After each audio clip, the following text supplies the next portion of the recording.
umama umphostoli abafundisi abazalwane bonke egameni lenkosi Jesu Kristu inkosi. Bazalwane igama lami ngithandeka ngokwamanyoni egameni lenkosi Jesu. Wasemsinga bazalwane, kodwa-ke ngiseSoweto eGoli, uJesu Kristu inkosi. Bazalwane ngibuka uthando lukaNkulunkulu asenzele lona ufakazi abantu abawu-25.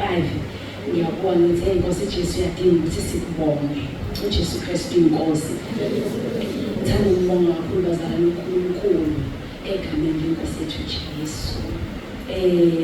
Izwi lakhe laphayana kuJohn 11 uverse 40 mayekhuluma nodadewabo kaLazaro uthi angishongo yinuwe ukuthi mawukholwa uzobona inkazimulo kaNkulunkulu na. uJesu Kristu inkosi bazalwane, ngizombonga kakhulu uNkulunkulu ukuthi ngiyibonile inkazimulo yakhe empilweni yami. uJesu Kristu inkosi. Inkazimulo yakhe ngibona ngendlela engekho obala, ngendlela esithekile, ngendlela engagqamile emehlweni abantu. uJesu Kristu inkosi. Okusho ukuthi bazalwane ngibeka i-contract ngoJanuwari yaphela ngoMashi ngibambe umuntu ogulayo egameni lenkosi yethu Jesu.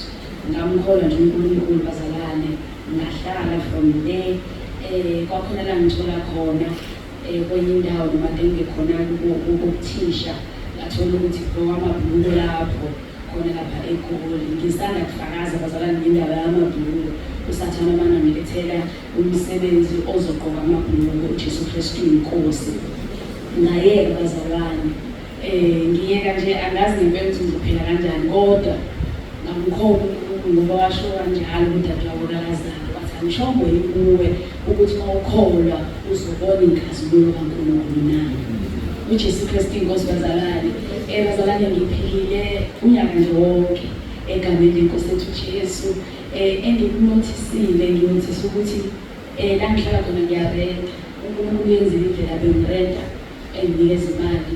uNkulunkulu wayenza indlela bengidla egameni lenkosi yethu Jesu.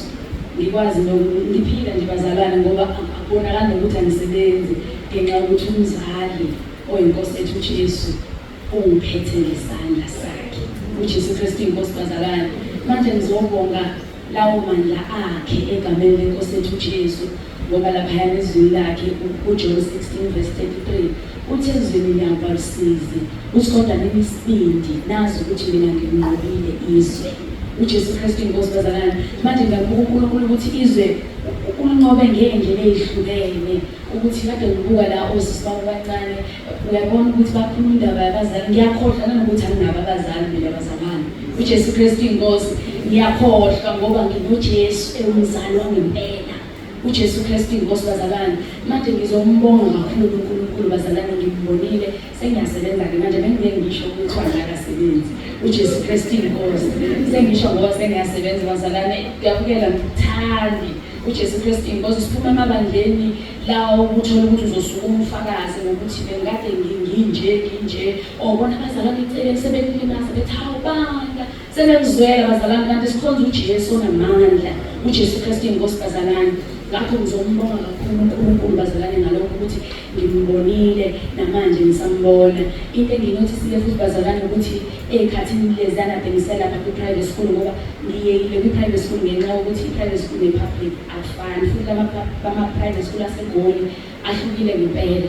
Egameni lenkosi yethu Jesu, uJesu Kristu uyinkosi.